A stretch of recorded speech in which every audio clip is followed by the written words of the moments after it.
Welcome back to the longest running YouTube series on the internet that started as a miscommunication between all of us. The toast series is back. This is episode 11, meaning that we have done 40 different toast recipes from around the world, so what's 5 more? Let's keep this series going, for it shall never die if we don't allow it to die. 5 toasts from 5 countries, let's go.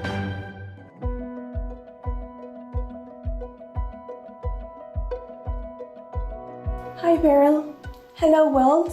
My name is Martine and I live in the northeast of France in a small city called Lure. This is where we make Comté cheese, which is the best cheese ever. My favorite toast is toast aux sardines. It's fish paste from canned sardines mixed with butter and some seasoning. I like to top it with a little grated cheese and we grill it so it becomes crunchy. This toast is a savory toast.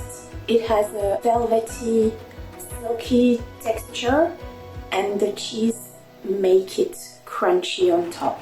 The bread is grilled only on one side, so it's crunchy and very tender. The sardine butter is really smooth and velvety and tender, and then you have another crunchy layer because of the grilled cheese. These sardines are made with a preserved lemon, so I think they're gonna taste really good mixed with the butter. I've never had something like this before. I will be having something like this again. Ooh, that is so delicious. I could eat all of this with a big fork. Like I could eat this bite. Ow. This toast is great with a side of salad. It makes a very nice, quick dinner. I hope that if you try this recipe, you'll like it as much as I do. Bye, Beryl. Bye, everybody. I'm excited to be starting our 10th installation of the toast series with a tin fish toast.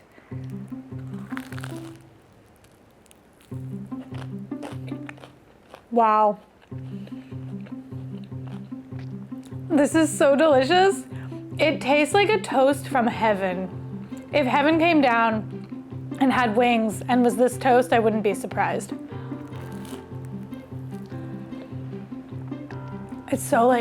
It's so decadent tasting. The sardines and the butter have created this really rich paste, and then when you top it with the bitey Comté, it's heavenly. Because we put it in the oven and seared it a little bit, the cheese is crunchy on top, and then the sardine paste is soft, the bread is toasty, which is a really nice balance. Like too soft is too much, too crunchy I don't like. And then you have the kind of spice from the red chili, you have the bitiness from the Comté, you have the creaminess from the butter and the sardines. It's a perfect blend of all the different senses and all the different flavors. It's missing sweet, but you don't miss sweet. You don't want sweet on this. This is a savory toast, and it is heavenly. I will be making this again and again and again. If you like tinned fish, definitely this is for you. If you don't think you like tinned fish, try it like this, because I think you would be very surprised and it might make you a tinned fish lover. I don't know if sardines are the most popular of the tinned fish. I tend to think that tuna is the most popular tinned fish, and sardines can be a little scary because there's skin on them and there's bones in them. But first of all, you can eat all of it, so you don't need to worry about that. You don't have to be picking out little bones and pulling off the skin. However, if you mash it up like this with a little bit of butter, I mean, you're right as rain. You are right as rain. I think what I like most about this toast is that it's a really easy snack to make. Making the sardine paste is super simple, and you could use it with any type of tinned fish, so you could just mix and match with whatever you like, but it's simple, filling, delicious. Before we get to the next dish, I would like to thank Solitaire Grand Harvest for sponsoring today's episode. Solitaire is the #1 game in the world, and for good reason. It is fun to play. And this version, Grand Harvest, is really fun because they've added a farm element and Smurfs to the gameplay. Harvesting some carrots. Here's my Smurf. If you're familiar with Smurfs, some of your favorite characters will be in the game, plus you have your own Smurf pet to raise. I love farming games, so the combination of solitaire and farming is 100% up my alley. A lot of you know that I love playing games on my phone, and this one has quickly become one of my favorites. I won. Since there are multiple elements to the game and every level is different, there's always something new to play. The game is free to play, and one of my favorite things about it is that it is 100% ad-free. Solitaire Grand Harvest is genuinely fun and engaging, and something that I think is a really great way to pass the time when you're cooking in the kitchen or just want a little bit of downtime. The game is free to play, but you should use my download link because it helps support the channel, or scan the QR code that's on screen. Okay, now let's get back to some toast.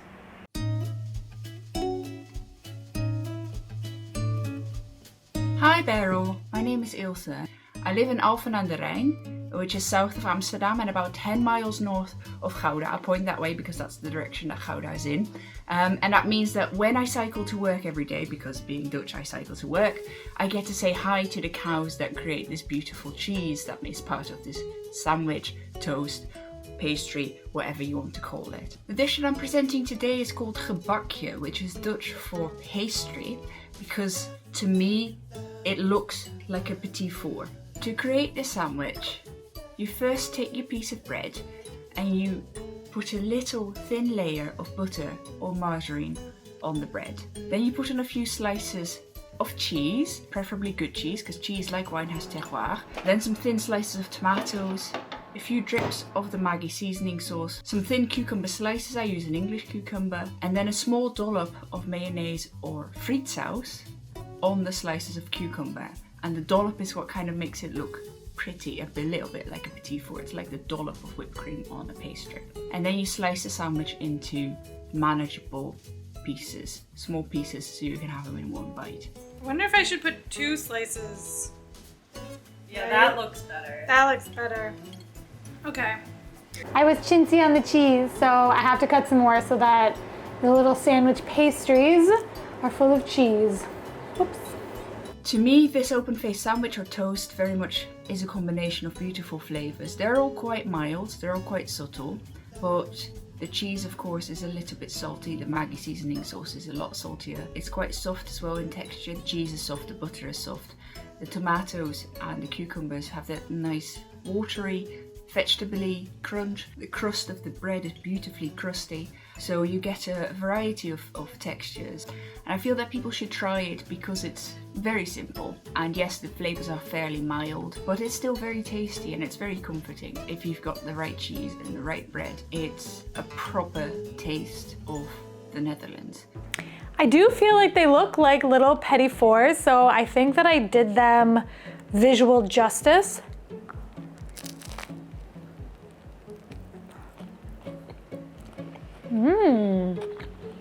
That's a good toast because it's cheesy, but then the vegetables brighten it up a little bit, but it does feel like a cheese toast, which is something that, I mean, who doesn't love a big slice of cheese on bread? Is this Gouda? Wow, I really like Gouda. I don't think I eat Gouda that often, but maybe I should eat more Gouda because this is delicious. It's got like a very deep flavor to it, almost nutty, but not like a nutty cheese, but it has, hold on, let me try this again.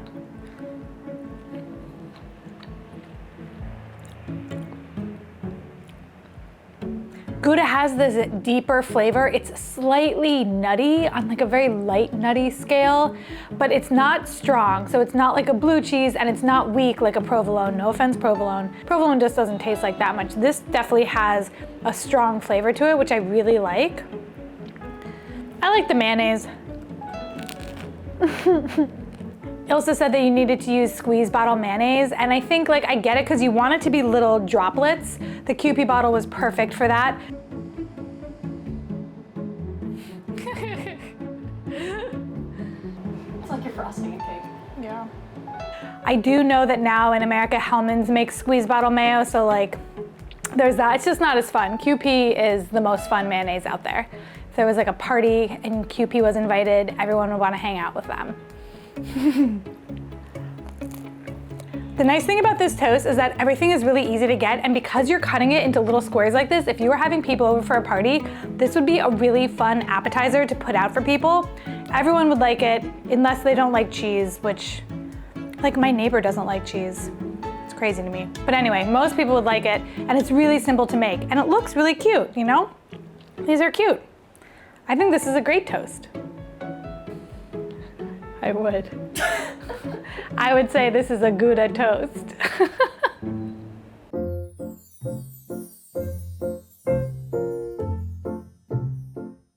Hi everyone, I'm Sarah. I'm originally from the Rhine Valley in Austria, so very western part of Austria. But for the last more than 10 years, I have lived in the beautiful city of St. Gallen, just 20 minutes over the border in Switzerland. The dish I want to talk to you about today is, in German I would call it Überbackener Toast mit Crème Fraîche. So in English, something like a gratinated toast with crème fraîche. It's fairly easy to make and it doesn't take a lot of time. You have nicely crispy toast and the spread is a golden color. I love the dish because it's more than just a ham and cheese toast. It's quickly made, but it's very comforting. These Lebanese pickles are probably not the most traditional pickles for an Austrian toast. However, they're my favorite pickles of all time. And fun fact, I just opened a shop page on my website. So all the things that I cook with, the foods that I talk about, I have linked them so that you can buy them as well. Like these pickles, the best pickles that I've ever had. I love the crunchy bread, and then you have this gooey hot spread, the freshness of the bell peppers and the slightly sourness of the pickled cucumbers. I learned this dish, I think it was one of the first dishes I learned in school when I was a teen, and I still make it today when I feel like something comforting but don't have a lot of time. It's not common, or I haven't eaten it anywhere else, but my aunt who lives in the upper Austrian area, she would make it as a cold spread. So you could try both versions if you want, and I hope you enjoy them. Thank you. Have a wonderful day. I just know that the heat in this is astronomical because it, like, the bottom of the plate is hot from this toast. So I'm gonna cut it. I like this like baked topping. It's fun.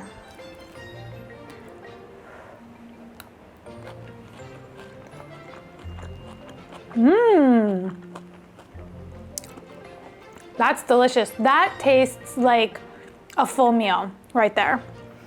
Okay, the only thing I don't love, Ridley even brought this up to me, I bought rosemary ham because I wasn't really paying attention, and I kind of don't love the rosemary flavor. That's my fault though, because I'm tasting a lot of rosemary from the ham. I don't know what it is about rosemary. I just find it to be too strong. It's too powerful. The crème fraîche with the peppers and the pickles, the crème fraîche with the peppers and the pickles and the ham, it all has this really nice balance because it's creamy, and then the pickles are briny, and the peppers are crunchy, and the ham has that kind of nice meaty flavor to it. The crème fraîche makes everything nice and creamy, and when it's baked together, it has this really nice texture that's warming and filling. It makes your whole mouth feel like warm and tingly. I don't know why it feels tingly, but maybe that's just the heat. Oh, I did put chili flakes on it. That might be the tingly. I will say that I believe this to be a knife and fork toast and not a hand toast. It's just a little bit too messy. Like, you can kind of see it's all kind of fallen a little bit apart because it's warm and it's wet on toast.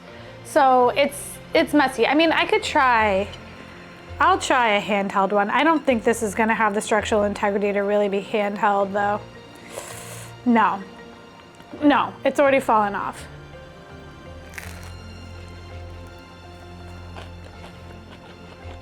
Better with a fork and knife. I think this one's great. My mistake of buying the rosemary ham is apparent. However, the execution is there, and you can mix this with any type of toppings you want. Doing that kind of yogurty, creamy base and then baking it makes it for a really nice toast topping.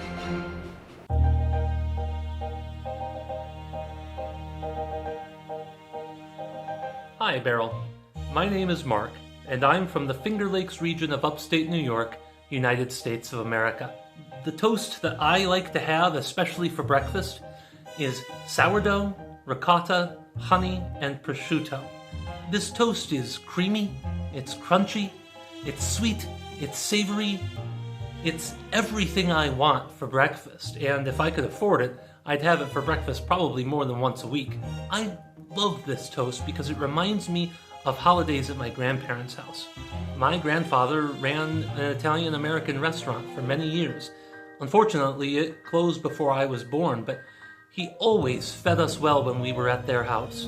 We are true Italians in that sense. So I learned it at my grandfather's elbow, watching him make dozens of these on small crostini breads for putting out on the table before dinner at a family gathering. Sometimes, if he didn't have the money for prosciutto, he'd use fruit like peaches or melons.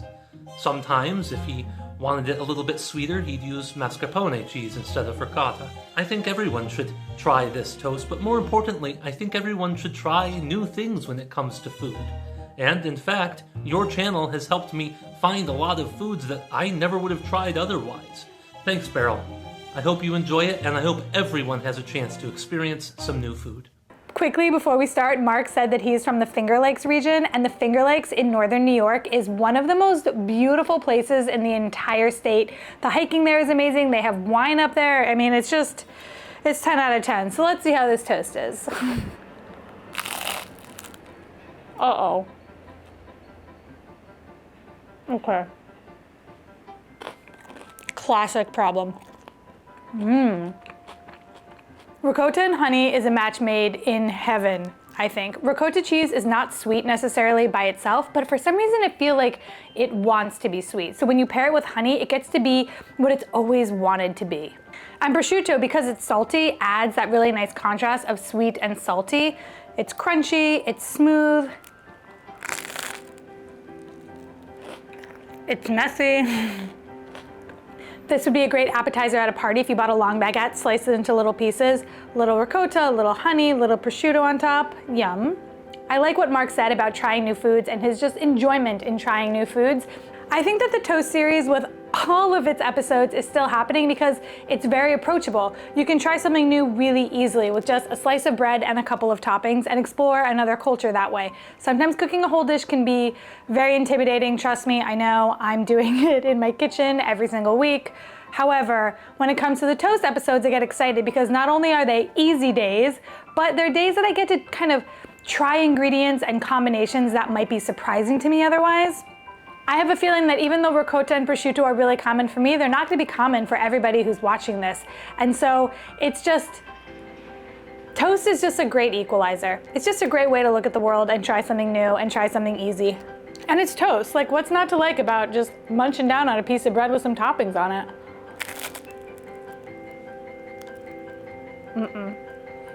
I hate when that happens when you're taking a bite of something and you can't cut it with your teeth and it just keeps coming off and all of a sudden you've got the entire thing all over your face. Glad that that happens on camera for me. Bing, bing, bing.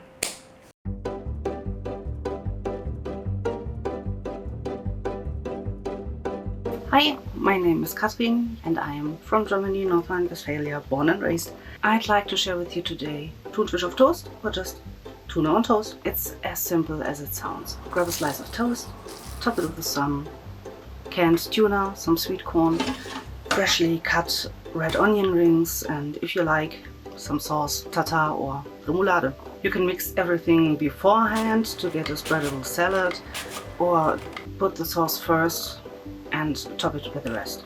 I like this toast because it's savory and fresh and crunchy, and the crunch from the onions and the corn compared with the softness and the smoothness of the sauce, it's just amazing.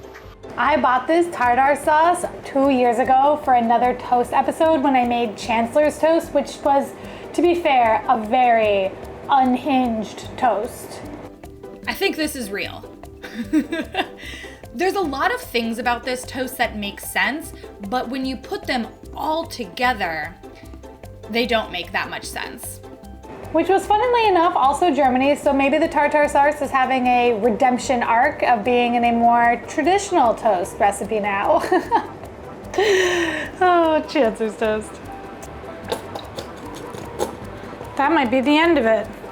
This simple recipe comes from a time around the 70s where you put everything on toast what normally goes on pizza. Like there's a toaster pie with pineapple and ham.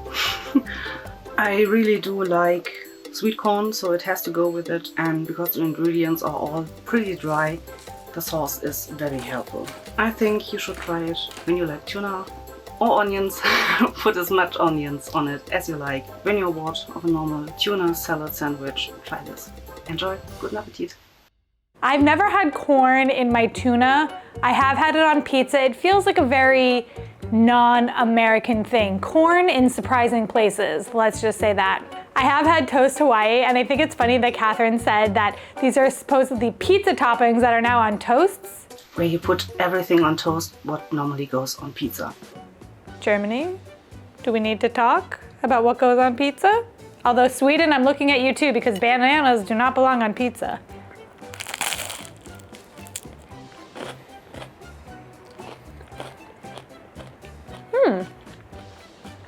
This is not my first rodeo having tuna fish salad on bread. It's just like a simple tuna salad. I will say it's my first rodeo using tartar sauce instead of mayonnaise or yogurt as a binding agent, and I've never put corn in it. So there's a little bit of a pop of sweetness coming from the corn that actually pairs really well with the tuna.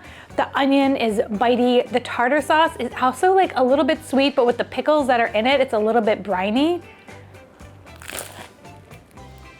I have made a lot of German dishes on this channel, including mustard eggs, a warm cucumber side salad. This is probably the most tame of any of the German dishes that I've made. So if you're looking to try something that's German, but not wanting to dip too deep into the German culinary scape, maybe try corn and tuna with a tartar sauce on top of some toast. It's an easy first step. I'm just thinking about that warm cucumber salad. That was wild. There you go. Never had a warm cucumber like that before. Never cooked a cucumber. Never cooked a cucumber. All this tinned fish is reminding me of my tinned fish episode, which was so much fun to make. And honestly, I feel like I learned a lot from it, and it would be cool maybe to do another one because tinned fish is still having its moment here in America. And if you would like another tinned fish episode, let me know in the comments. I'm here to do your bidding. Tinned fish requests, tinned fish it is. But let's just see if that's what you guys want. Thanks again to Solitaire Grand Harvest for sponsoring today's episode. Check the link in the description to download the game today. I hope that you found something that inspired you. Don't forget that all the recipes are on my website, beryl.nyc, and you can now shop some of the things that you saw on my show today. I have a new shop page, which I am linking in the description. It has affiliate links in it, so if you buy anything, it helps support the channel. Until next week, I'm leaving you with 2 more episodes in the toast universe. Maybe we should make a cookbook? I don't know. Let me know what you think. I will see you all next week.